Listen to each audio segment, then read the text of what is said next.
right, redneck. Welcome to band world.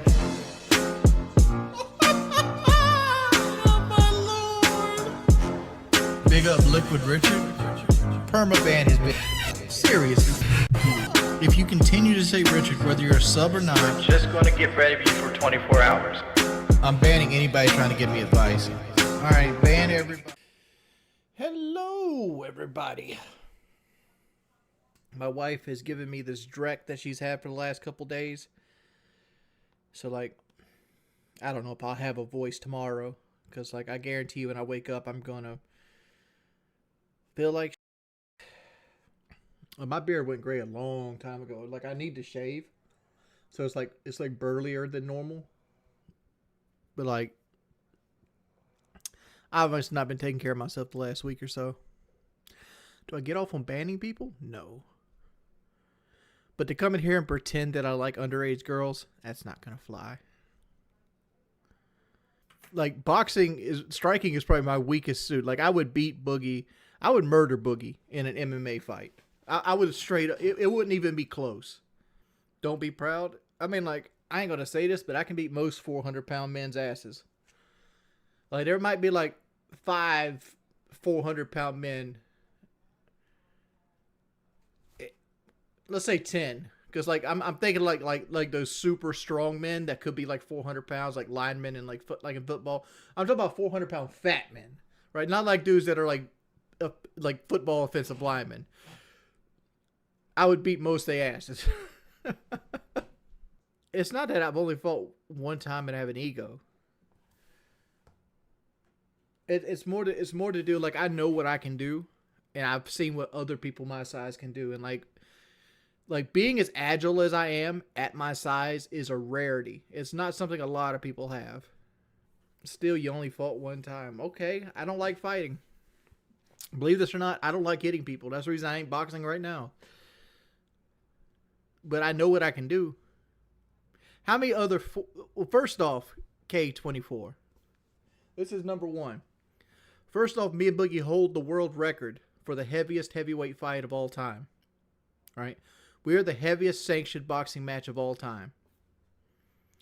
Second off, no other 400-pound men are getting in there fighting that often. Like, you got a couple, but you can count on one fucking hand how many big guys got into a boxing ring and actually fought. Have a good story. Hey, Metal Face Mark, thank you for the 5 pounds, man. See, like you, like Nitro, like you come in here to hate, dude. Like, you're looking at this as like an ego. This is me trying to be entertaining. Like, part of my job is to be over the top and be entertaining. Like, that's how I do it. And just like people getting there hating, I'm the only motherfucker to ever actually beat the pants off a guy in a boxing ring. First one. Beat the pants off a dude. I've never seen an ounce of this documentary. So, like, I don't know how I'm going to react to this. It's probably not going to be at the level you guys want. I'm probably not going to dig into him. One, because I think Boogie's a cool fucking dude. Like, every time I've ever dealt with Boogie, the only issue I've ever had with Boogie is an alpha talker. He likes to be the person talking the most in the room. Until he gets your respect. I noticed as Boogie started respecting me more, he listens to me more instead of talks over me. But that's here or there. But like if Boogie, like if Boogie doesn't have you don't have Boogie's respect, he kind of just talks over you. You're saying that me and Boogie take advantage of having the easiest job in the world. Like, my job right now is easy because I'm not motivated, right? Like, what I do right now, any fucking body could do, right? It's I ride the coattails off my past self, and I shouldn't.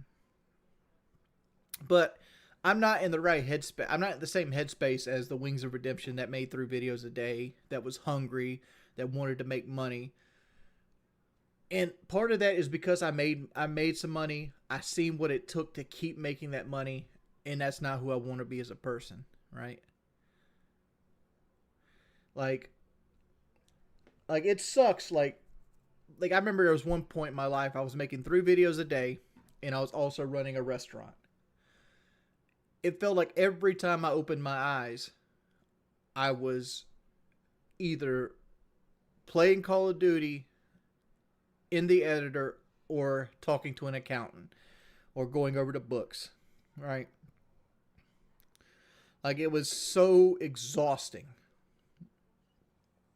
Am I financially stable?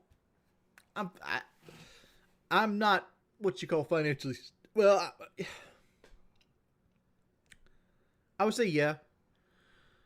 I would say I'm at a bare minimum financial stability is right now. Like, the reason I don't want to say I'm financially stable is because I don't know how much income I make each month, but I kind of do. But my income is variable, so like that's always a thing. And like, I wouldn't say that I'm confident in my income, right? That was a very small part of your life. Well, you gotta look at it this way, K24. Before I did YouTube and made 3 videos a day, right? I worked at a factory being 380 pounds, working at a melt deck, carrying slag paddles up and down flights of stairs, pulling heater rods, bat pulling ingots, that kind of stuff. You ever see Terminator 2? That was my job. The factory job, here's the issue with the factory job. Nope. I'll put it like this. My last 6 years of being online has been torturous and viciously bullied. And I've had guns put in my face. I'd rather live in that environment than ever go back to a factory job. There was a period of my life that if you hugged me too long, I'd have a breakdown. I would honestly, like, if somebody hugged me too long, I would just break down and cry. Like, working 6/12s in a row for 3 months straight is fucking torture. And like I've said it before, I remember driving to work. Matter of fact, we'll start before that. I remember my alarm clock going off, and I'd sit on the edge of the bed, and I allotted myself 15 minutes to sit on the edge of that bed and just hate life. Just hate fucking life. That's all I did. I didn't get up to shower. I didn't put on my fucking, socks or anything like that. I just sat there and hated life. And I'd take a shower, I'd get dressed for work, I'd get in my truck and I'd drive to work, and there'd be times, like, I had girlfriends and stuff like that, and like my girlfriend at the time, her name was Tony. She'd be wanting to hang out and shit like that. I'm like, nah, I gotta work. Blah, blah, blah, blah, blah, blah, blah. Cause like we used to go on the boat and shit like that. And I'd be driving and I'd be like, I wish somebody would just T-bone the fuck out of me and break just one leg. Just this left leg. Just break the left leg. Just so I could get 6 weeks off. It's Toni, but she's dead now. She had heart failure at 35. Here we go. When I'm on my deathbed, the biggest regret I will ever have is knowing that I had a job that every person in the world would fucking kill for, and I fucked it up. Already, like, I'm going to be doing stops here. Already, I see something that I hate, and this was one of the. I remember back in 2012, 2013, I was on the what I like to call the downward slope of my Call of Duty career, where like I went from 7 million views a month to like 3 million views a month, right? So I lost half my income, but I was still making good income. And I would log in every day to watch that fucking subscriber count, and it would always be in the red, always going down. And it gets under your skin to the point where it's like, dude, I'm failing. Like, everything I've built up in my life, I'm going to go back to that fucking life I hated so much. And it just kills you inside. Like, this is what a documentary looks like. That shit that, like, June the King does isn't a documentary.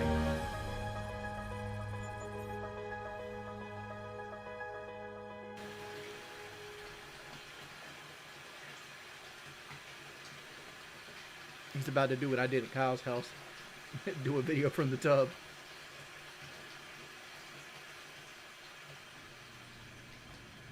There was one girl I don't know if I should talk about this, Mike, but I'm going to. There was one girl that I dated. She liked a lot of childish things.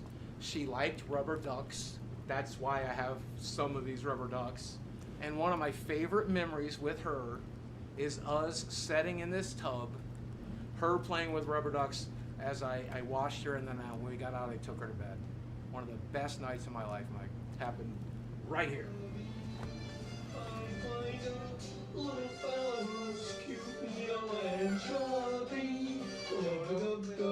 Yeah, so when it comes to financial approach, I don't know what I'm doing.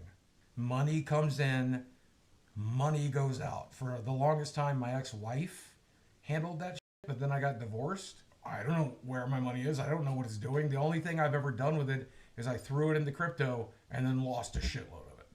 Well, here's everything. If you want to see, there's $2,758 in my bank account right now. And let's see if mortgages come out yet. So tomorrow, when they take mortgage out, I'll have about $700 to live off of until the 20th when I get paid again from YouTube. So I'm just going to live off of $700. He gets paid on the 20th? I'll probably sell some cards along the way. I get the 21st. And use that second money rate. to make ends meet as well. I have a credit card with them that I owe $600 on. And on top of that, I still owe $163,000 on my house. I think my net worth is zero. Once you pull the equity out of the house, get rid of the house debt, sell off all my collectibles, and pay off all my debts, I think that puts me at $0. This is where I spend 6 to 8 hours a day trying to figure out how to save my career. What's up? Ladies and gentlemen of YouTube, Boogie2988 I've actually gotten past the point of even trying to save my career. Like, I'm just skating at this point. But, like, luckily for me, I lived poor my whole life. And Boogie, I don't know Boogie's, like, whole life. But, like, from my understanding, he grew up in, like, West Virginia or something like that. And he grew up in a poor situation with abusive parents. But, like, I just, like, I paid my house off. My land was already paid off. And things of that nature. Oh, the internet. Today, let's talk a little bit about why you got to do better than I did. Right? Dude, I spent a lot of money on stuff. But you know where a lot of the money went? And like it felt really compulsive at the time. Oh no. Boogie spent over $200,000 on. Hold the fuck up. Hold the fuck up.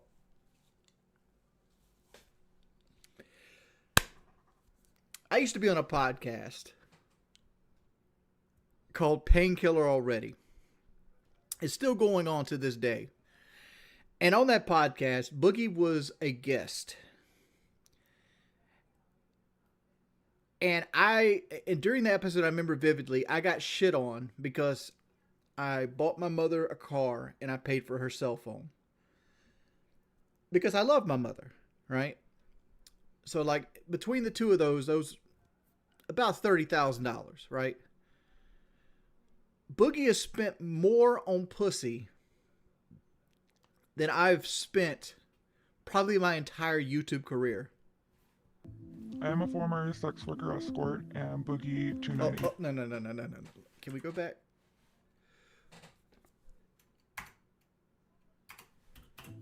How much money did this Former sex worker escort. Look at her hair. She's got glasses. She's got the stringy hair. And Boogie2988 was one of my clients. I'm from LA, and I get a message on this website, you can probably guess which one, from this guy who looked a lot like Boogie. I took women on vacations, and I took them out to fancy dinners, and I took them to like Disneyland and shit. He bought me dinner, he got me a purse that we were talking about over messages, and he got me a couple gift cards, and he spent well over $5,000 on just that night. You know the rules. The rules are we're going to go out and eat. This man is buying $2,500 escorts. Dog. If I dated you during this time in Boogie's life and we went to Applebee's and we got the 2 for $20, we going Dutch. We going Dutch. You paying for your meal. Really funny. You can definitely tell he was nervous. He did eat a lot of food. I'm pretty sure he got 2 entrees, which was very unique. It's not a revelation. I like beautiful women. I like to hang out with beautiful women. Beautiful women. We all do. I never got to do that. The women I dated were pretty, sure. But they were like Arkansas 8s, not LA 10s. With sugaring, I got to some LA 10s, and I think that's cool. You can't tell me he doesn't know. The dog's so excited because he might get to walk for the first time of his ownership. Boogie's showing out for the camera. Sammy's like, we're doing something new. I still remember to the day when Boogie lectured me of living beyond my means. Right?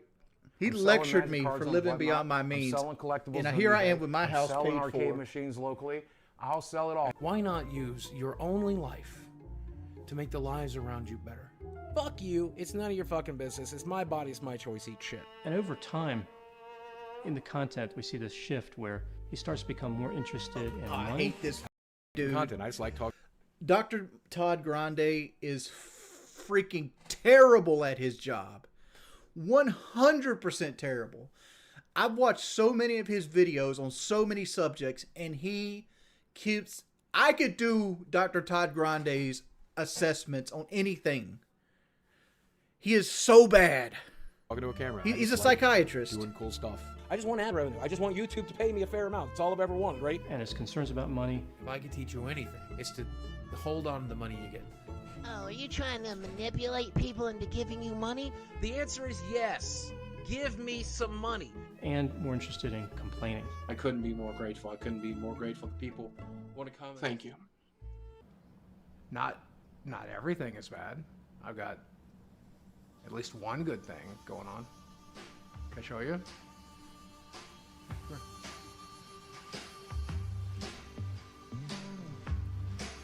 So This is the hardest motherfucker on the planet. Because Boogie at one point gave a girl $5,000 in a purse, and she quit sex work because she felt like her life was in a downward spiral. This chick came to him negative 50,000 subscribers and was like, "Hey, daddy." this is Desi. You can call her Des. Desiree. Yep, Desiree. And we've been dating now for months. A couple months, yeah. Yeah. I'm glad he didn't say a couple years at this point. I don't know what it was. It was, I guess it's his energy, his curly hair, his glasses. I must be into nerds. I guess, I don't know, he was just. Dog, you guys remember when I was telling a story about Boogie at the, me and Boogie, for those of you who are in here, because we got 14,000 people in here. I fought this man on an influencer card. By the way, BB Phil, dude, thank you for the 15 pounds, dude. And Boogie was walking around with money in his hand. He had like $200 in his hand, talking to like the ring girls. And it had to line up with her in his life, because I don't know when this documentary was filmed, but like he was like walking in and he said every girl that he talked to in the room was the most beautiful girl he's ever met. Just adorable to me. I like him. He was going through a lot, and I randomly hit him up on Instagram, and I told him that I support him and that I'm always here for him and stuff. And so it started from there. On paper, it just doesn't really add up, right? It doesn't make sense on paper, but then practice and in reality, there was just something there. I feel like the worst thing that happened to Boogie was his pretty wife crazy, leaving but him. I just felt it. I felt Because his felt wife energy was such an connection to integral him part before I of even like met him, making his and Francis content. I don't know. That's just how it is. And then the longer we spent talking, I don't know, eventually you just realize we're the same person, doing the same thing, living the same lives, just at different stages. And I can see myself getting married to Boogie. Oh my Lord, getting married. I wanted to stop the thing to hit this joke up. Like Boogie went from being a sugar daddy to a Splenda daddy. definitely, I could definitely see us. Like he could sprinkle fact, those tins on her now. We may or may not have talked about it a little bit, and we may or may not sit around fantasizing about it and thinking about what it's going to look like. And I called you wifey the other day, and you loved it. You were so there for it. If I proposed right now on camera, what would you do? Please don't propose on camera. Yes.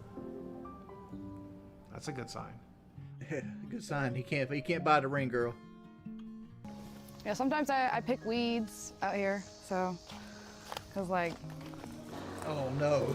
Oh no! She's over here with the lawnmower. Where? First off, I can see Boogie with his Capital One fucking card buying that lawnmower at the pawn shop, because you know that bitch ain't have that lawnmower. Boogie has never mowed that grass one time in his life. So he went there and got that pawn shop push mower to have her film this. I guarantee it. Trying to trim down these vines. Phil needs to get out his fucking notepad and take notes, because you know they always call Cat like his living maid. You know, I used to This have a girl's out theory, here right, trimming limbs and that if mowing the you are a grass. 40-year-old man and you have a Snapchat, that means you're a creepy dude. Turns out my theory was right. I have a Snapchat and I am a creepy dude. What the fuck's on his face? Did she just say his dick was the best she ever had? This is the same documentary we watched. Oh no. Oh my lord. Oh. They are genuinely naked in this film. Like, behind the scenes, the cameraman had to see her get naked in front of Boogie at this point. Lord. I never thought I needed to see Boogie make out. When people like, We're gonna do that though. It's to be expected. You're right. We're Because, different. like, Boogie has that kind of breath that makes your eyes water. I know, I've had to have a stare down with him. pay for is internet, utilities, medical bills, mortgage. If I pay for just that, I need $7,000 a month. How the fuck do you need $7,000 a month? I know you just listed a bunch of it. I'm making $7,000 a month, and I have no clue. I wasn't making $7,000 a month at the peak of my YouTube career. Dad, you're absolutely fucked. Okay, all right, so. Unfortunately. He got pretty mad because He inspired by Sunny V2. And He I gotta did be honest, the his funniest part video. is he tried to find the Mountain Dew in the microwave. Oh my god. Like, he surpassed Sunny V2. Like, Sunny V2 does, he does like a step above like troll content. That was a great video. This is his channel, Mike Klum. You should guys go over there and click on his video, subscribe. Man does well done stuff. Time for my documentary? Nah. I mean, like how you gonna document me sleeping all the thing? I tried to call Boogie and asked his permission for this, but he didn't pick up. Let's call him right now on stream. Let's see if he picks up.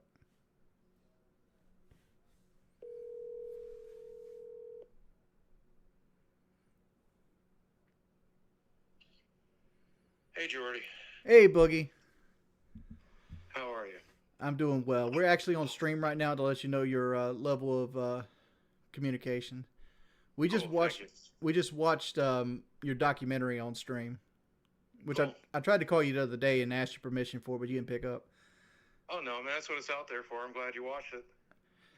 Yeah, like I stream. Hey, like, is there anything you want to add to the documentary that maybe that was left off? There's not a lot. I mean, mostly what I wanted to do with the documentary, and it's really a Mike Klum production, though I did have final edit. You know, I could ask him to remove stuff, and I didn't feel like anything that was in there was worth removing, you know. I mean, like, some of the numbers are exaggerated a little bit. We rounded up to 200K, and that money wasn't just spent on what was implied there. You know, those included traveling and trying to build my travel channel and going to New York and LA and stuff like that. But at the end of the day, I still wasted that money. And what happened to your foot? Oh, what about my foot? Like, you said you broke your foot in the documentary, but like it just never came back up. Oh, I got taken off my testosterone last year. And ever since then, my muscles have been atrophying, and I just injure myself constantly now. It sucks, but you know, my back pain's always been bad. But in that particular case, I just happen to twist my ankle because my muscles are not able to keep up. But I can't take the testosterone anymore because of the polycythemia. Yeah, you got a lot of fucking health issues. Like I was comparing my health issues to yours because I got low T as well. I got low testosterone, which is funny because like you seem to still be going after women with low T. Like, how is that a thing?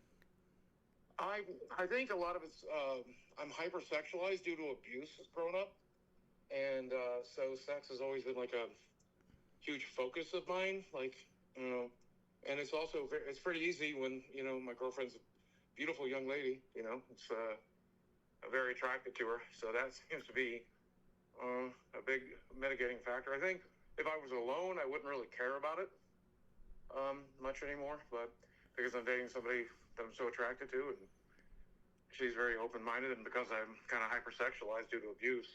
Well, like that's part of it. Because like all I have is like low T. I have morbidly obese, obviously, and I have like my cholesterol's a little high. With it, I'm on it. All right, buddy. Thank you for your time. Thank you for making an awesome video, dude. Dude, thank you. I appreciate that, and have a good rest of your day. Thank you, sir. Bye-bye. Later. Bye.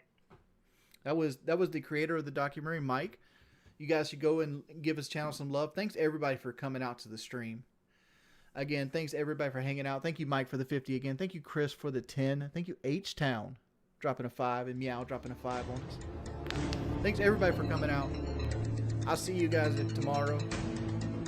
Hope you guys had a wonderful time. I'm out at 5,000.